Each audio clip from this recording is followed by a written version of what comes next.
La Biblia es una colección de escritos, de documentos que fueron escritos en la edad antigua. Y cuando digo colección, lo que quiero es recalcar la diversidad que tienen estos escritos. En la Biblia usted encuentra poemas, oraciones, leyes, proverbios, historias y discursos. Sin embargo, hay una forma de literatura que usted encuentra en la Biblia que es muy particular. Me refiero a las cartas o las epístolas que los líderes de la iglesia primitiva escribieron a las iglesias que estaban en formación. Estas iglesias se estaban formando en Europa y en Asia Menor, lo que hoy conocemos como Turquía. Y los líderes de la iglesia les escribían cartas para mandarle mensajes de aliento. No eran cartas personales como las que usted puede mandarle a un familiar o un amigo. Eran lo que nosotros hoy llamamos una carta circular, que tenía el propósito de ser leída públicamente ante toda la iglesia, particularmente porque la mayor parte de la gente no sabía leer. Así que los que sabían leer la leían en voz alta para que toda la iglesia la pudiera comprender.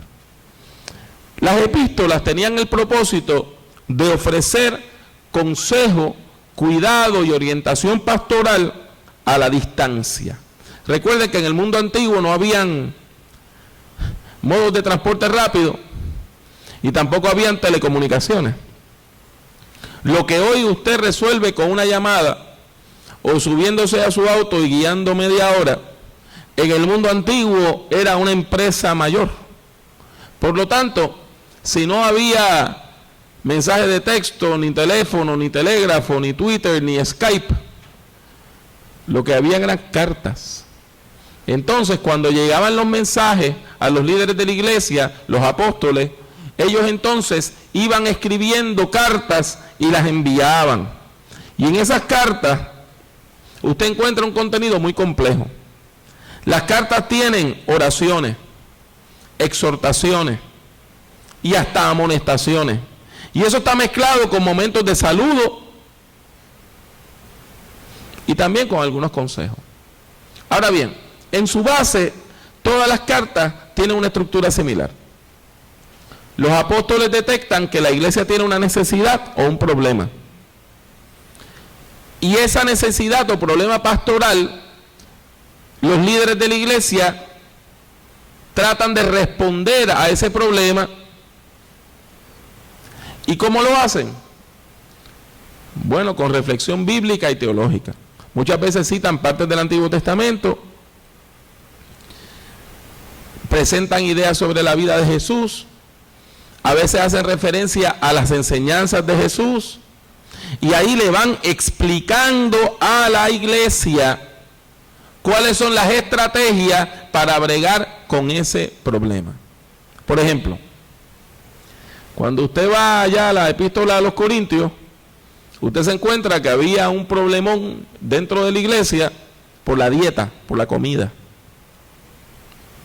Y es que en el mundo antiguo no habían refrigeradoras, lo que nosotros en Puerto Rico llamamos neveras, eso no lo había, no había hielera. Por lo tanto, la carne no se podía congelar. En las ciudades no habían fincas, así que en las ciudades no habían animales, había ratas, pero animales como tal para cuidar, no. La gente tenía en su casa gallinas y cosas así. Por lo tanto, era difícil usted comprar carne. En los pocos sitios donde usted podía comprar carne, por ejemplo, era en los templos, donde la gente llevaba animales, vacas, becerros, ovejas, corderos, y entonces después que los sacrificaban, los fileteaban y vendían esa carne. ¿Cuál era el problema en Corinto? Que había hermanos de la iglesia que estaban yendo a los templos paganos a comprar carne que había sido sacrificada a los ídolos, Apolo, Artemisa, Zeus, y compraban esa carne barata y se la comían. Y otros hermanos de la iglesia entendían que eso era pecado. ¿Y cómo yo voy a comerme un pedazo de carne que fue sacrificado a un demonio? Cuando usted va a 1 Corintios 8 y 9, el apóstol Pablo responde a esos problemas. Y le dice, mire, por un lado,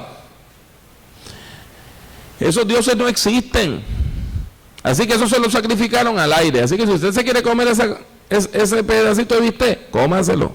Ahora, no invite a una persona débil en la fe que piensa que si se come eso se pierde o se va al infierno. No lo invite a su casa y le dé esa carne, porque va a hacer que esa persona peque.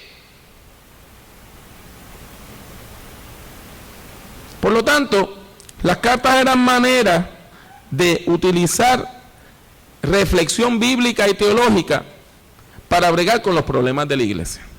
Y si yo le digo que las cartas son difíciles de interpretar, probablemente la más difícil de interpretar que hay en todo el Nuevo Testamento se llama la epístola a los hebreos. No sabemos con exactitud ni quién la escribió ni a quién fue enviada, porque la mayor parte de las cartas empiezan diciendo fulano de tal a la iglesia que está en tal sitio, gracia y paz. Esa es la estructura. Hebreos no. Hebreos arranca predicando. Dios, habiendo hablado de muchas maneras por medio de sus siervos los profetas, ahora se ha revelado por medio del Hijo. Y sigue un sermón que dura 13 capítulos. Las otras cartas usted puede ver los segmentos. Se dedica medio capítulo a esto, capítulo y medio a esto otro, 2 capítulos a esto. Pero Hebreos, desde el capítulo 1 al 13, sigue hablando de un solo tema. ¿Y cuál es su tema central? Mire, el tema central es que Jesús es el sumo sacerdote según la orden de Melquisedec. ¿Usted ve ahora el problema? Esa frase no se entiende hoy. Pare a alguien en la calle y le diga, ¿usted sabe lo que quiere decir que Jesús es el sumo sacerdote de acuerdo al orden de Melquisedec? Y la persona se le queda mirando y le va a decir, primero, yo no sé lo que es un sumo sacerdote, porque en nuestro mundo no hay. Y yo no sé quién era Melquisedec tampoco.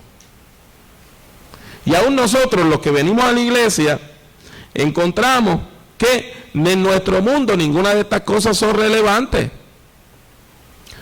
En la iglesia no se celebran sacrificios de animales. Nosotros no estamos sacrificando aquí ni gallinas, ni ovejas, ni becerros. No hay sacerdote, no hay un sistema sacerdotal. No se derrama sangre de animales. Entonces, cuando uno lee la epístola a los hebreos, uno lo que encuentra es como un revolú de ideas y uno dice, ¿en serio? O sea, porque como uno no se relaciona con ella. Y así, por lo regular, cuando nosotros leemos Hebreos, lo que hacemos es que la leemos por encima, no entendemos la mayoría y agarramos 2 o 3 cositas. Por ejemplo, capítulo 11, es la fe, la certeza de lo que se espera, la convicción de lo que no se ve. Eso lo entendemos. La fe es usted creer en lo que no se ve. Excelente. Pero no me meta para esos capítulos que hablan del sumo sacerdote. Pero mire, habiendo hecho esa salvedad, es importante que usted entienda qué quiere decir Hebreos. Así que yo voy a tratar de explicarle qué quiere decir eso de sumo sacerdote. Espero no fallar en mi intento. Voy a tratar. En los tiempos del Antiguo Testamento, en Jerusalén había un templo. Y cuando una persona cometía un pecado, esa persona tenía que ir al templo de Jerusalén y presentar un sacrificio de un animalito. Podía ser una paloma, podía ser una oveja, un cordero, un cabrito, un becerro, una vaca. Entonces, la persona decía, yo he cometido tal pecado. Claro está, la persona que peca merece la muerte. Pero en vez de matar al pecador, se mata al animalito. Se derrama la sangre. Y la idea era que la sangre del animal que es derramada en el altar cubre mi pecado. Y la gente, cada vez que cometía un error, un pecado, tenían que hacer eso. Mire, había un día del año que era especial. Usted todavía lo tiene, y si usted compra un calendario de esos que están en inglés o internacional, para finales de septiembre, principios de octubre, hay un día que se dice Yom Kippur. Eso en hebreo quiere decir el día de la purificación. Y en el día de la purificación, el sumo sacerdote entraba al lugar santísimo, que era un cuartito especial donde se entendía que estaba la presencia de Dios de manera especial, una manifestación sobrenatural de la presencia de Dios, y nada más se podía entrar en ese día, a ese cuartito. Y el sumo sacerdote ofrecía un sacrificio por los pecados de todo el pueblo, de manera que si alguna persona había pecado y no había ofrecido sacrificio, ese día estaba cubierta. Y ese día todo el mundo empezaba como en cero con Dios. Pero el sumo sacerdote era un hombre. Por lo tanto, tenía que ofrecer sacrificios por sus propios pecados primero. Y entonces ofrecía el sacrificio por los pecados del pueblo. Y eso tenía que hacerlo todos los años. ¿Qué es lo que nos dice Jesús?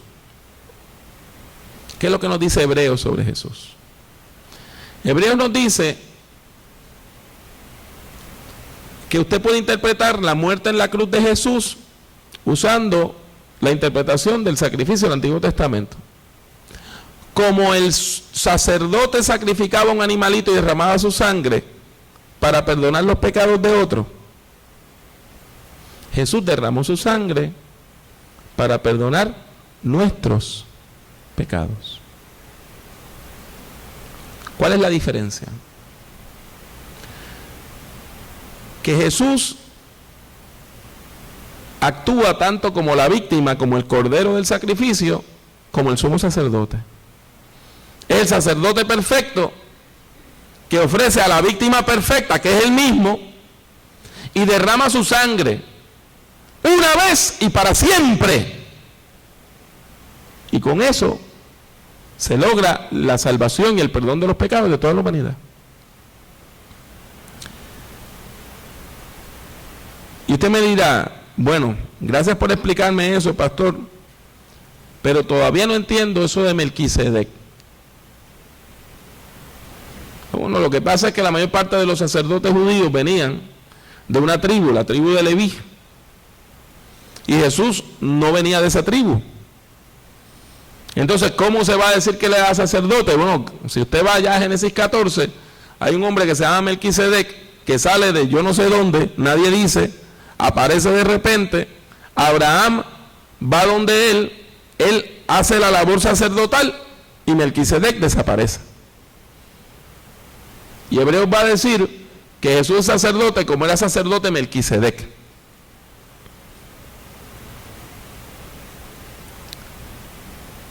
Y como no se dice nunca que Melquisedec ni nació ni murió,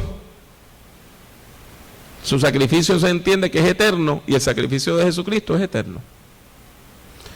Mire, hermano, yo no espero que usted comprenda todo esto ni lo recuerde. Probablemente cuando usted llegue a su casa hoy por la tarde va a decir, oiga, la verdad es que yo no entendí ni la mitad de lo que dijo el pastor hoy. ¿Por qué entonces yo le estoy hablando de esto? Bueno, porque quiero que usted recuerde tres cositas importantes. La primera es que Jesús dio su vida en sacrificio por nosotros, para lavarnos de nuestros pecados con su sangre y darnos salvación. Ese es el primer punto. Jesús dio su vida por usted y por mí y derramó su sangre para que usted y yo fuéramos libres de nuestros pecados. Segundo lugar, si Jesús pudo ofrecer el sacrificio perfecto, es porque Él era completamente Dios y completamente ser humano. Él no era un fantasma que se hacía pasar por ser humano. Tampoco era nada más un hombre bueno que amaba a Dios. Él era completamente Dios y completamente humano. Y por eso nos representa ante Dios. Y por eso Él pudo abrir un camino vivo y nuevo que nos lleva a Dios y se convierte en el intermediario perfecto. Y en tercer lugar, yo quiero que usted entienda que por ser humano, Jesús nos comprende. La Biblia dice que fue tentado en todo, pero nunca pecó.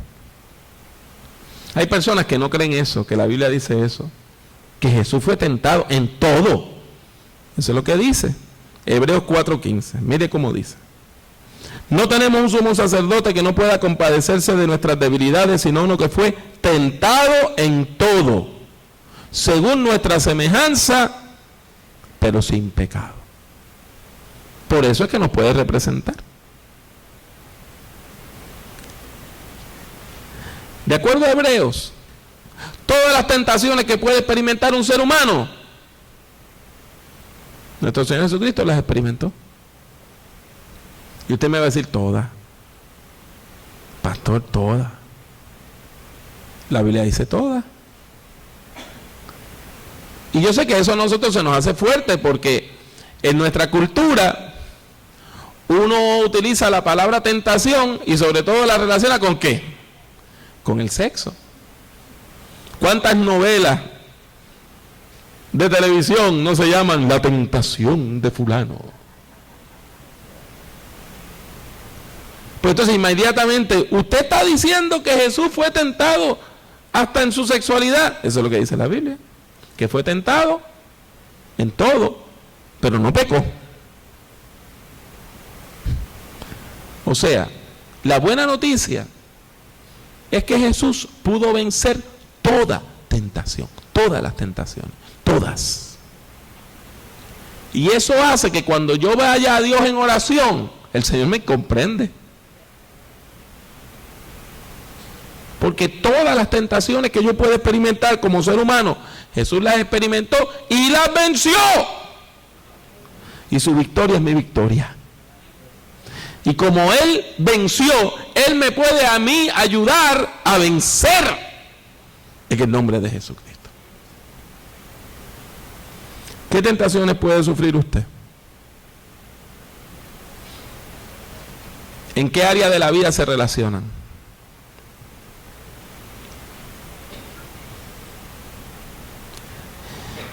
El abuso de drogas legales o ilegales.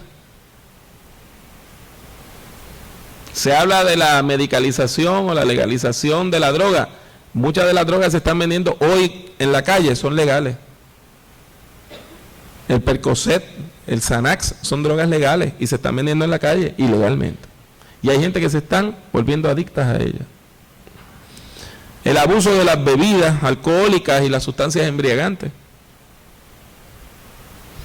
El abuso del poder. Mire, el poder se convierte en una droga. Y hay personas que se gozan en obligar a los otros a hacer lo que a ellos les da la gana. Y eso se convierte como una adicción. La infidelidad conyugal es una tentación.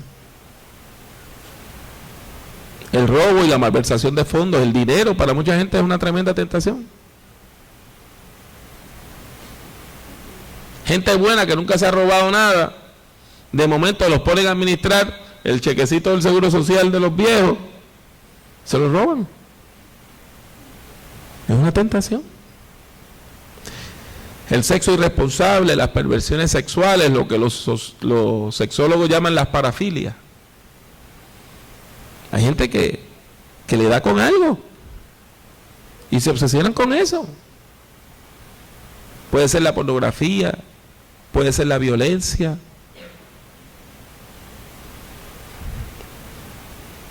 Y la violencia en el hogar es una tentación. Ya sea contra nuestra pareja, nuestros hijos, nuestros padres. Yo le tengo la buena noticia de que no importa la tentación que usted puede experimentar o que yo pueda experimentar, Jesús la padeció y la venció. Y su victoria es nuestra victoria. Por lo tanto, cuando usted se sienta débil espiritualmente, busque de Dios. A veces cuando nos sentimos tentados, lo que hacemos es que dejamos de venir a la iglesia. Cuando nos sentimos débiles espiritualmente, mucha gente lo que hace es que dejan de venir a la iglesia, se desconectan. Pues entonces, si usted se desconecta de esa fuente de poder, la probabilidad de que usted caiga en el pecado es mayor. Pues mire, no. Cuando usted sea tentado, cuando usted esté siendo débil ante la tentación, no se dé por vencido. Busque de Dios. Recuerda que le dije que ese versículo que dice que Jesús fue tentado en todo está en Hebreos 4:15. Pues mire lo que dice Hebreos 4:16. Acerquémonos pues confiadamente al trono de la gracia para alcanzar misericordia y hallar gracia para el oportuno socorro. Como Él fue tentado en todo, pues acérquese a Él. Acerquémonos. Busquemos de Dios. Busquemos de Dios. Acérquese al Señor.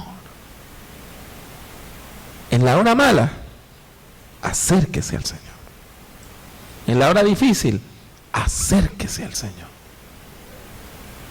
Ante la tentación, acérquese a aquel que le puede dar el oportuno socorro. O sea, el socorro, la ayuda, en el momento que usted la necesita, ahí está. Con toda confianza, acerquémonos al Señor. Con toda confianza. Él nos entiende. Él no nos va a juzgar. Él no nos va a condenar. Él no nos va a decir, te vas para el infierno. Él te va a decir, yo fui tentado igual y lo vencí y te voy a ayudar a vencerlo. Hay una frase que aparece en Hebreos varias veces, citada del Antiguo Testamento, y dice: si ustedes oyen hoy su voz, no endurezcan su corazón. Nuestro sumo sacerdote te está ofreciendo su ayuda para vencer toda tentación. Escucha su voz, no endurezcas tu corazón y acércate a Dios en plena confianza en el nombre de Jesús. Amén.